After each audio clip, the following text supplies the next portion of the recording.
goes without saying, but I'll say it. For many people here who lost his heart in ways that you would expect for those who have lost somebody, and essentially everybody here probably has, but also in a lot of ways that you can never forget.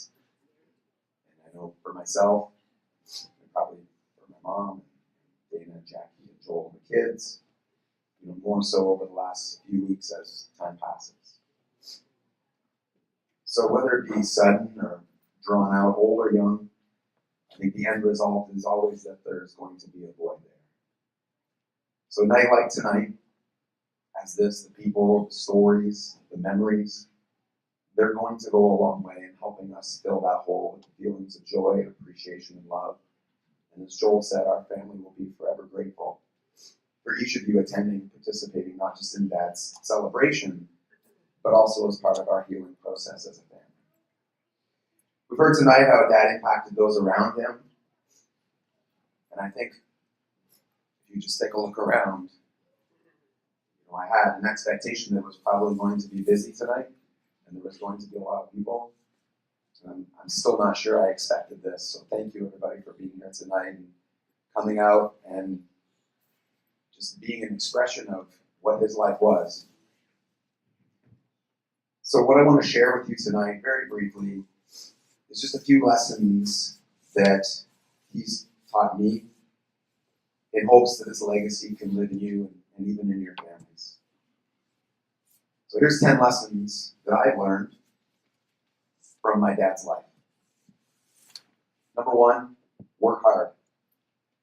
As we've heard many people talk about tonight, all I remember about my dad, especially when I was little like this, is that he had 2 jobs, that most of the year he would go to work in the morning for Ted, and he'd come home and he'd have a shower, and then he'd go to work in the afternoon, and then we were in bed when he came home, and we were in bed when he left for work again.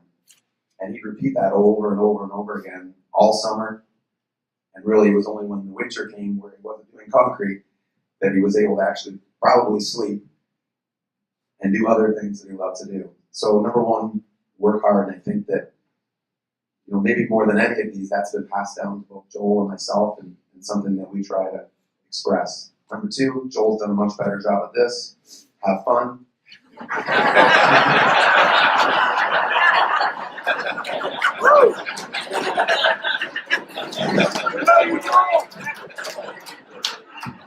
I think Joel really took this one to heart.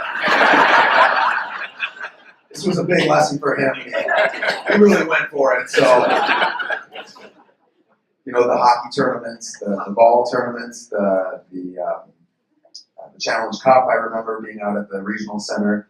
The friends, the parties. I was literally just going to say, sorry, Doug. All I remember, I think the best party ever that we clearly were in bed for. I remember looking out our window, and Joel and I shared a room, or if we didn't, we'd end up in the same room anyway. Looking out the window, and all of my dad's friends were standing at the edge of the pool shed, so you've been to the house. And I'm like, what are they doing? And they're like, don't do it! Don't do it! They're screaming and yelling, and I look up, and there's Doug on top of the pool shed. I'm gonna do it! I'm gonna jump! I'm gonna jump! And this was the shallow end, of course, into our house, so I can't remember if he jumped or not, but okay, that's good. Thanks, Doug. So number 2, have fun. Number 3, love. Now, this is something that I saw my dad really develop over time. And again, I don't know the exact stories of him as a child, but I did know my grandfather. Now, my grandmother, she was a lover. But I think that as time went on, he just got softer and softer and softer and softer. As a young child, I felt like my parents did an amazing job, but they were strict. There was lots of discipline there.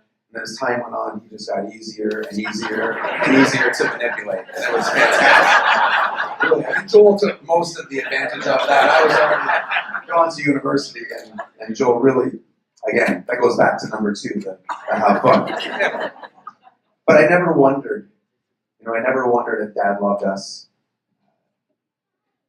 And I as a father and a husband, can only hope that my family feels the same way. Number 4 is that he cared.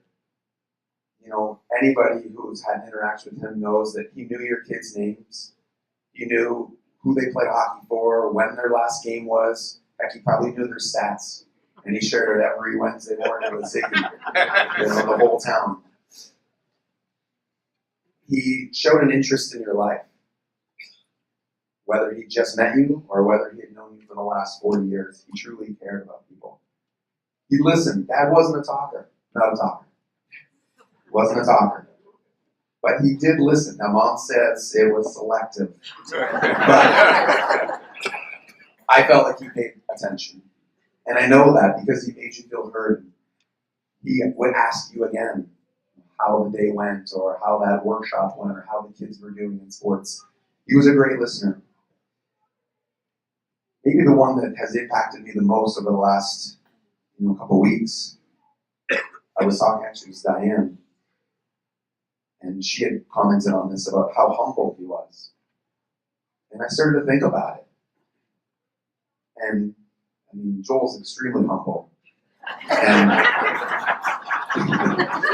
think about how little he talks about himself.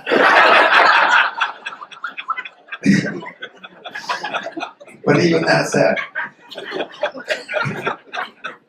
but in all seriousness, we all say things about ourselves. We're all, proud to talk about things we've done. But honestly, I think back and I cannot remember even once in my entire life my dad talking about himself. Ever. For all the accolades, look around. For the impact that he made on people's lives, I never once heard him say a single thing about himself. It was always about other people. It was always about the people around him. And I think that's almost unheard of in this day. He was helpful. Need a truck? I've got one. Kind of. Need a truck? I've got one. Just gotta move these cement tools over. Just move those pizza boxes. It's fine. Your foot won't fall through. It's okay. Need to raise some money? We could do that. Need extra muscles? I've got Mike. But if you needed something, he was there.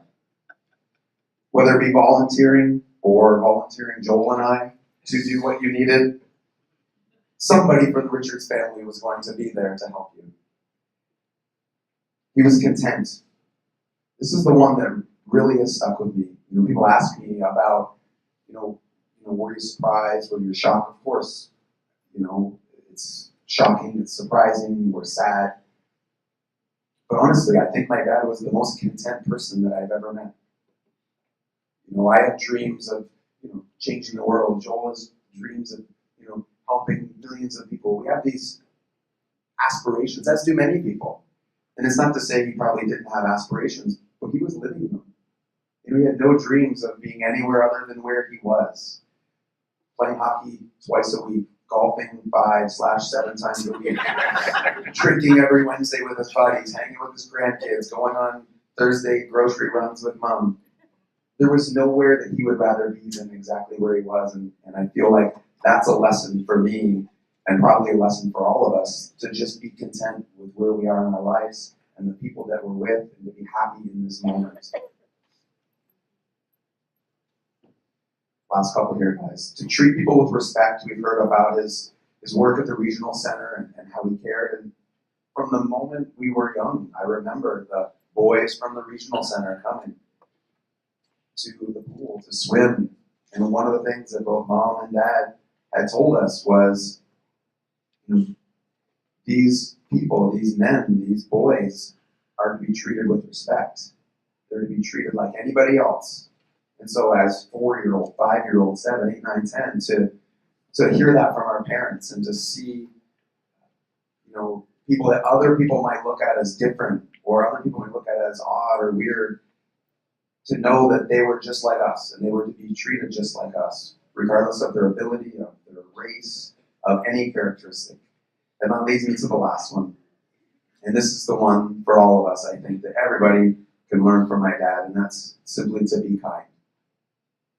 He was one of a kind, but he was kind. He honestly was one of the sweetest people that I think you could know. You know, he was the first to cry at every wedding. He was happy to give you a hug if he knew you or didn't know you. And he was simply a big teddy bear to everybody. So these are the lessons that will forever be a part of our life. I hope you'll take them for yourself. I know that my dad would forever appreciate that. And on behalf of our family, my mom, Joel, Jackie, Damon, kids, And Mike. and Mike. Once again, let's raise a glass to Dave. Dave.